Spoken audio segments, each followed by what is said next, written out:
Magandang umaga sa inyong lahat. Malugod na pagtanggap sa St. Joseph Parish, Kagalangin sa ika-6 ng umagang banal na misa na may liturhiya ngayong Huwebes, ika-4 na linggo sa karaniwang panahon at paggunita kay Santa Agata, Dalaga at Martir. Tumayo po ang lahat at tayo'y makiisa sa Eucharistikong pagdiriwang na pamumunuan ng ating Kura Paroko, Reverendo Padre Douglas D. Badong. Pagmamahal sa Panginoon ay simula ng karunungan. Ang kanyang papuri ay manatili magpakailanman.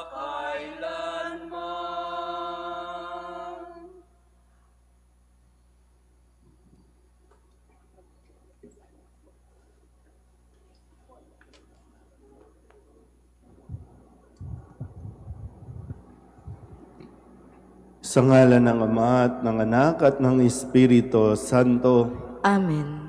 ang pagpapala ng ating Panginoong Hesukristo, ang pag-ibig ng Diyos Ama, at ang pakikipagkaisa ng Espiritu Santo naway sumainyong lahat. At sumayo rin.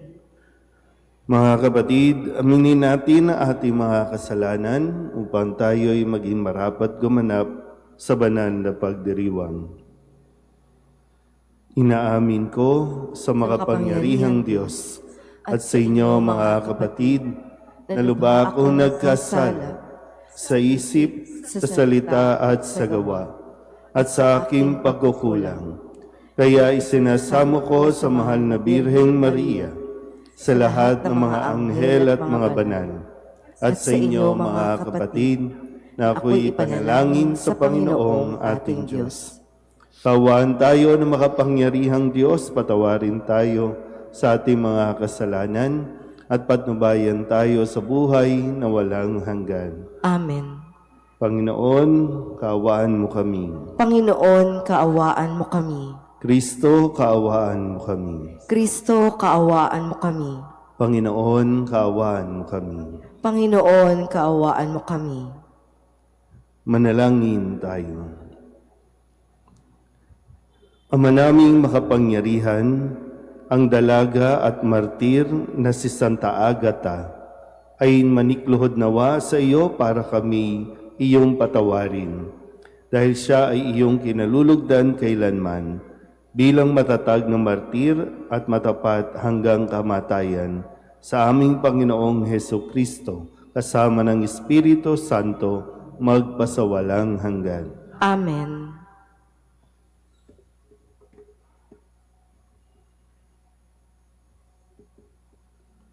Pagbasa mula sa unang aklat ng mga hari. Nang pakiramdam ni David ay nalalapit na ang kanyang pagpanaw, sinabi niya kay Solomon, "Malapit na akong mamamayapa. Magpakatatag ka at magpakalalaki.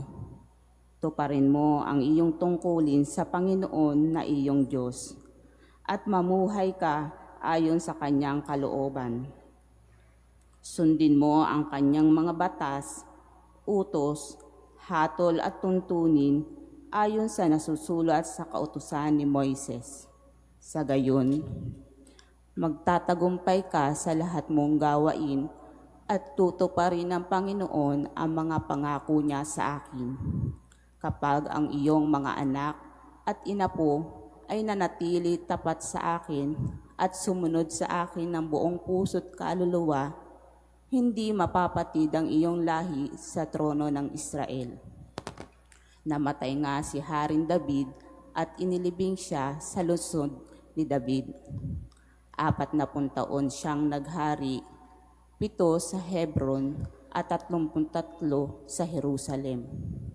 Naluklok si Solomon sa trono ni David at panatag ang kanyang paghahari. Ang salita ng Diyos. Salamat sa Diyos. Diyos na makapangyarihan, Panginoon ka ng tanan. Diyos na makapangyarihan, Panginoon ka ng tanan. Karapat dapat kang purihin magpakailanman, Panginoon, ang Diyos ni Jacob na aming Ama. Diyos na makapangyarihan, Panginoon ka ng tanan. Sa iyo ang kadakilaan, ang kapangyarihan, ang karangalan, at ang pagtatagumpay, pagkat iyo ang lahat ng nasa langit at nasa lupa. Diyos na makapangyarihan, Panginoon ka ng tanan.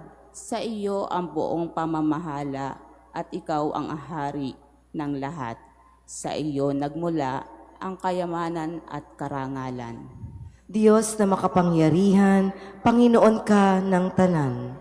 Taglay mo ang kapangyarihan at kadakilaan, at ikaw ang nagbibigay ng lakas at kapangyarihan sa lahat.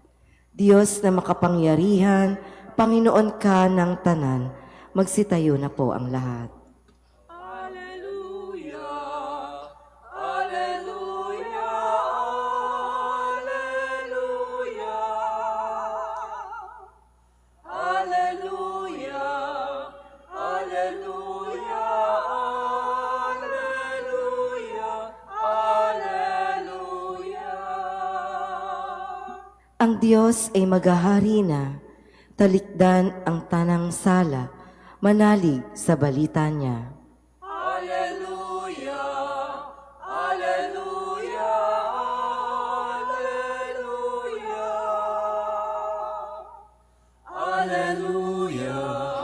Hallelujah! Hallelujah! Hallelujah! Sumainyo ang Panginoon. At sumayo rin. Ang mabuting balita ng Panginoon ayon kay San Marcos. Papuri sa iyo, Panginoon. Noong panahong iyon, tinawag ni Jesus ang 12 at sinugong 12. Binigyan niya sila ng kapangyarihang magpalayas ng masasamang espiritu at pinagbilinan. Sa inyong paglalakbay, huwag kayong magdala ng anuman, maliban sa tungkod, ni pagkain, balutan, salapi sa inyong lukbutan o bihisan, ay huwag kayong magdala. Ngunit magsuot kayo ng panyapak. Sinabi rin niya sa kanila, at sa alinmang tahanan, inyong tuluyan, manatili kayo roon hanggang sa pag-alis ninyo sa bayang iyon. Kung ayaw kayong tanggapin o pakinggan sa isang dako, umalis kayo roon at ipagpag ninyo ang alikabok ng inyong mga paa bilang babala sa mga taga roon. Kaya tumayo ang 12 at nangaral sa mga tao na pagsisihan nila at taligdan ang kanilang mga kasalanan. Pinalayas nila ang maraming demonyo sa mga inaalihan nito. Pinahiran nila ng langis at pinagaling ang maraming may sakit. Ang mabuting balita ng Panginoon. Pinupuri ka namin, Panginoong Hesukristo. Isang magandang umaga po sa inyong lahat. Ngayon po ay Huwebes ng ika-4 na linggo sa karaniwang panahon at ating pong ginugunita ang isang dalaga at martir na si Santa Agata. At sa tulong nawa ni Santa Agata, katulad niya, hanggang kamatayan ay makasunod tayo sa ating Panginoon at maibigay din natin ang ating katapatan sa ating Panginoon. Ang katapatan ng tao na susubok sa mga panahon na marami tayong mga kailangan sa buhay.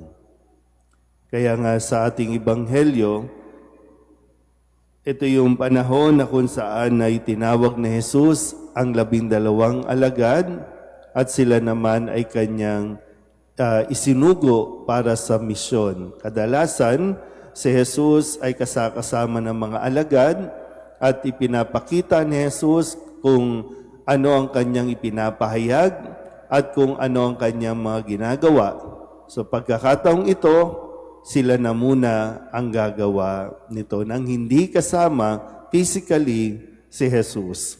Pero yung bilin nga ni Jesus na mga bagay-bagay na wag silang magdadala ng kung anuman para nang sa ganon sila ay manatiling umaasa sa Diyos.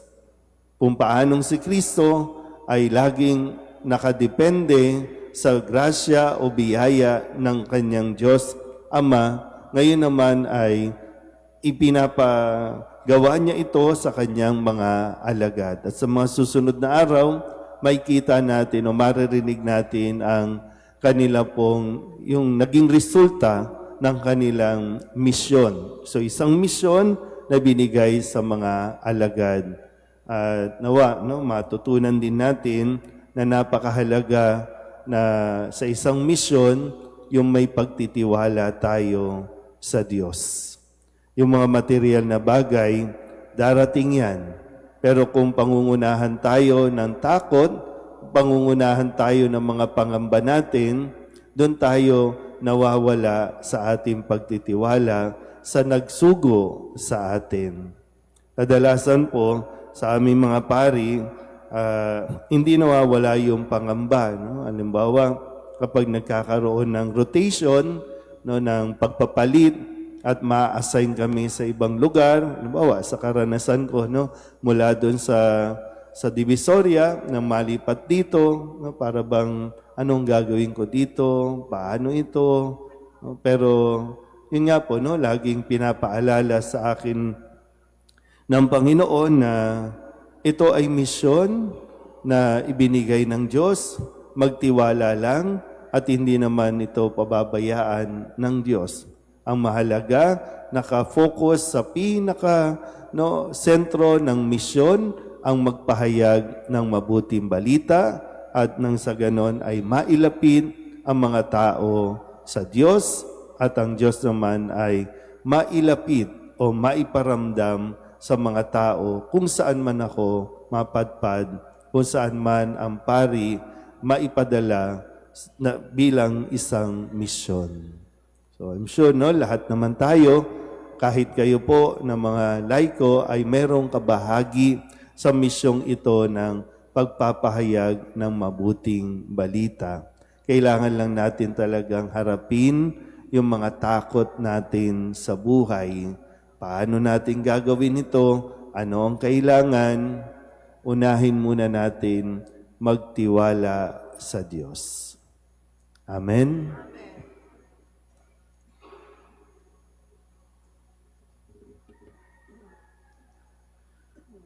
Inaanyayahan tayo ng Diyos Ama upang maging mga lingkod niya sa pagpapalaganap ng mabuting balita at ng kaligtasan. Manalangin tayo para sa biyaya na ating maunawaan ang dignidad ng ating misyon at para sa kinakailangang lakas upang maisagawa ito.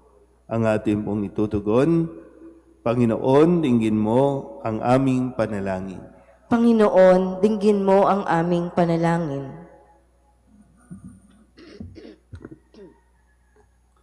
Ang naglalakbay na simbahan naway higit na humikayat ng mga tao upang magbagong buhay sa pamamagitan ng pagiging saksi kay Hesukristo sa kanilang salita at gawa. Manalangin tayo sa Panginoon. Panginoon, dinggin mo ang aming panalangin. Ang mga misyonero na nagpupunyagi sa ibang bansa naway biyayaan ng Diyos ng mayamang ani. Manalangin tayo sa Panginoon. Panginoon, dinggin mo ang aming panalangin. Ang mga magulang naway patuloy na magsumikap na ibahagi ang pananampalataya sa kanilang mga anak. Manalangin tayo sa Panginoon. Panginoon, dinggin mo ang aming panalangin. Sa mga taong nabibigatan, sa mga kasawian, sa buhay naway maipakita natin sa lahat ang ating pag-aaruga, pakikiisa, pag-ibig at pangunawa. Manalangin tayo sa Panginoon. Panginoon, dinggin mo ang aming panalangin. Ang mga namatay naway maging malaya sa mga alalahanin sa mundong ito at magkamit ng kasiyahan na walang hanggang kapayapaan.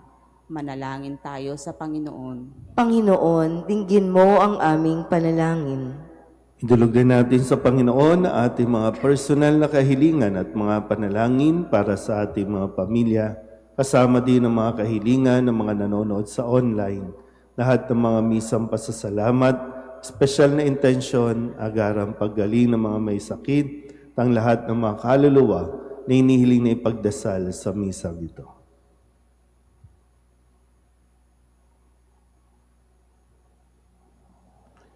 Ang lahat ng ito ay inihiling namin sa ngalan ni Kristo ang aming Panginoon. Amen.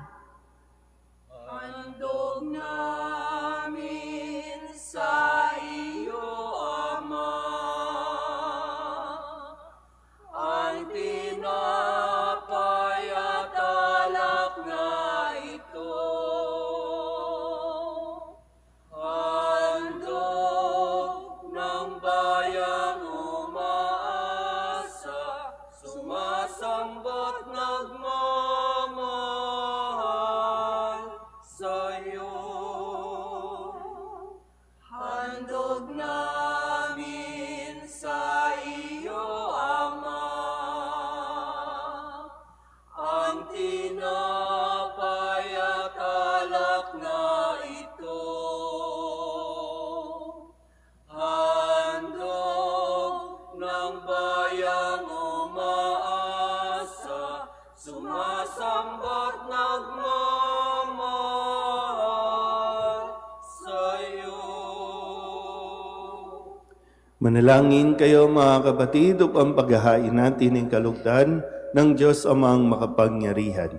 Tanggapin nawa ng Panginoon itong paghahain sa iyong mga kamay, sa kapurihan niya at karangalan sa ating kapakinabangan at sa buong sambayanan niyang banal. Ama naming lumikha, pakabanalin mo at basbasan ang mga alay na nakahanda upang paalabin nito ang aming diwa sa ningas ng pag-ibig mo na nagdulot ng tagumpay sa pagpapakasakit ni Santa Agata sa pamamagitan ni Jesucristo kasama ng Espiritu Santo magpasawalang hanggan. Amen. Sumainyo ang Panginoon. At sumaiyo rin. Itaas sa Diyos ang inyong puso at diwa. Itinaas na namin sa Panginoon. Pasalamatan natin ang Panginoong ating Diyos. Marapat na siya ay pasalamatan. Ama naming makapangyarihan, tunay ngang marapat na ikaw ay aming pasalamatan. Ngayong aming kagalakan na si Santa Agata ay parangalan. Siya'y kapanalig naming may paninindigan na ikaw ay ipahayag kahit siya'y mamatay. Sapagkat minarapat mong kanyang matularan ang iyong anak na naghain ng sariling buhay. Tulad ng naganap sa iyong anak, ang dugo ng mga martir ay dumanap, hindi dahil sa katatagang likas, kundi dahil sa iyong bigay na lakas. Kaya kaysa ng mga anghel na nagsisiawit ng papuri sa iyo, na walang humpay sa kalangitan, kami nagbubunyi sa iyong kadakilaan. Santo, Santo, Santo, Panginoon Diyos ng mga hukbo, napupuno ang langit at lupa ng kadakilaan mo. O sana sa kaitaasan, pinagpala ang naparirito sa ngalan ng Panginoon, o sana sa kaitaasan. Ama naming banal, ikaw ang bukal ng tanang kabanalan, kaya't sa pamamagitan ng iyong Espiritu, gawin mong banal ang mga kaloob na ito upang para sa aming maging katawan at dugo ng aming Panginoong Hesu Kristo. Bago niya pinagtiis ang kusang loob na maging handog, hinawakan niya ang tinapay, inasalamatan kaniya, pinaghati-hati niya iyon, iniabot sa kanyang mga alagad at sinabi, "Tanggapin ninyong lahat ito at kanin, ito ang aking katawan na ihahandog para sa inyo."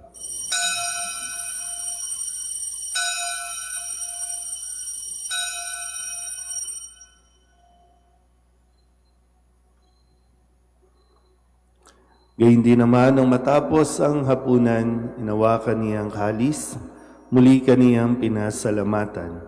Iniabot niya ang kalis sa kanyang mga alagad at sinabi, "Tanggapin ninyong lahat ito at inumin. Ito ang kalis ng aking dugo, ng bago at walang hanggang tipan. Ang aking dugo na ibubuhos para sa inyo at para sa lahat sa ikapagpapatawad ng mga kasalanan. Gawin ninyo ito sa pag-alaala sa akin.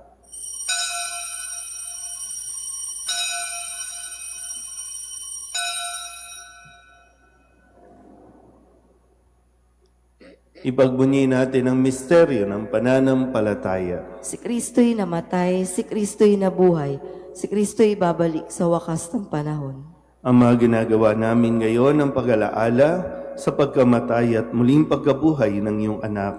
Kaya iniaalay namin sa iyo ang tinapay na nagbibigay buhay at ang kalis na nagkakaloob ng kaligtasan. Kami nagpapasalamat dahil kami iyong minarapat na tumayo sa harap mo para maglingkod sa iyo.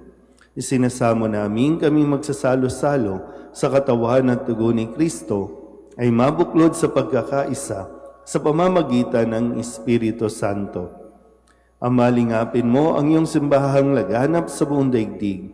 Puspusin mo kami sa pag-ibig, kaysa ni Leon na aming Papa at ni Jose na aming Obispo at ng Tanang Kaparian.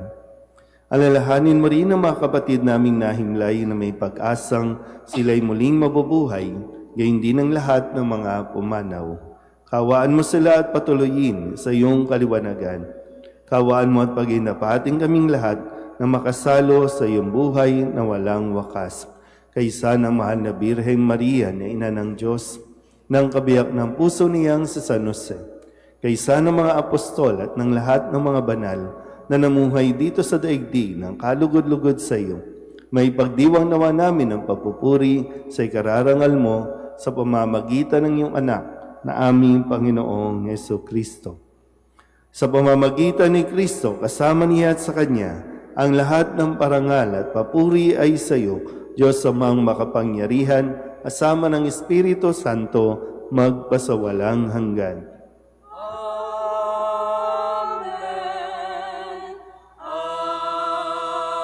Amen. Amen.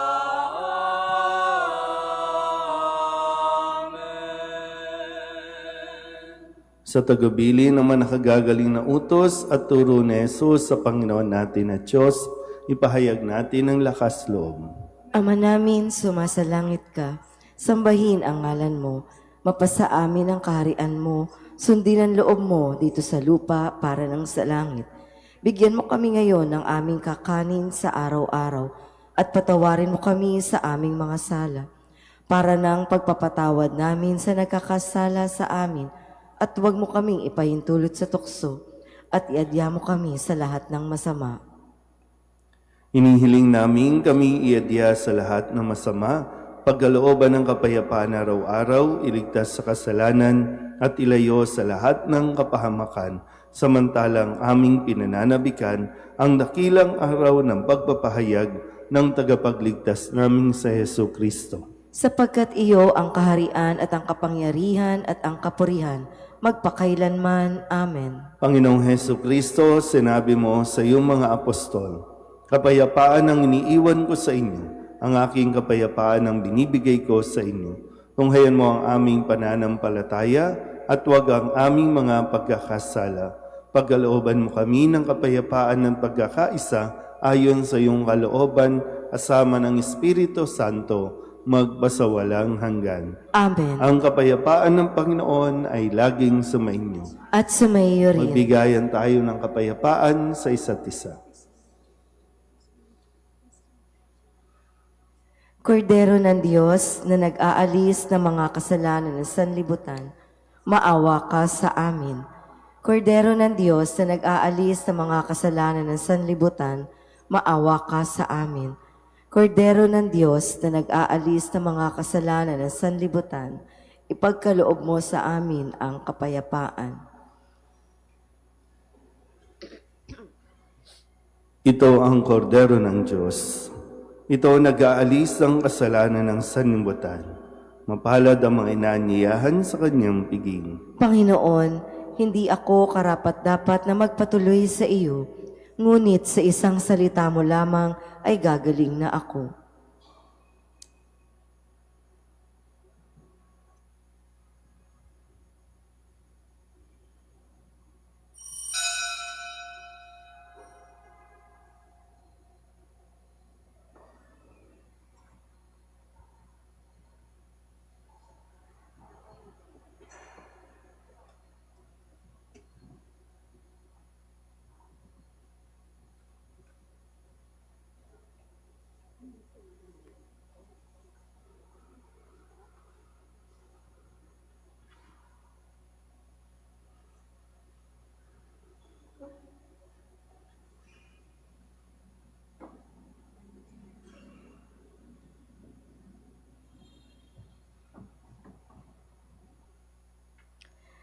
Magsiluhod ang lahat para sa panalangin kay San Jose. Abang tagapangalaga ng tagapagligtas, kabiyak na puso ng mahal na Birheng Maria, sa iyo ipinagkatiwala ng Diyos ang kaisa-isa niyang anak. Sa iyo nagtiwala si Maria. Sa piling mo, si Kristo'y naging tao. Maging ama ka rin sa amin, pinagpalang Jose, at gabayan mo kami sa landas ng buhay. Ihingi mo kami ng biyaya, awa at tapang, at ipagtanggol kami sa lahat ng masama. Amen. Magsitayo na po ang lahat. Manalangin tayo. Ama naming mapagmahal, ang tinanggap naming banal na pakikinabang ay makapagdulot nawa sa amin ng katatagan na nagkaloob ng katapatan sa paglilingkod at tagumpay sa pagtitiis ng pagsubok sa iyong martir na si Santa Agata sa pamamagitan ni Jesucristo kasama ng Espiritu Santo magpasawalang hanggan. Amen. Sumainyo ang Panginoon. At sumaiyo rin. At pagpalain kayo ng makapangyarihang Diyos, Ama at Anak, at Espiritu Santo. Amen. Tapos ang banal na misa, umayo tayo sa kapayapaan ni Kristo. Salamat sa Diyos. Magandang umaga po. San Jose,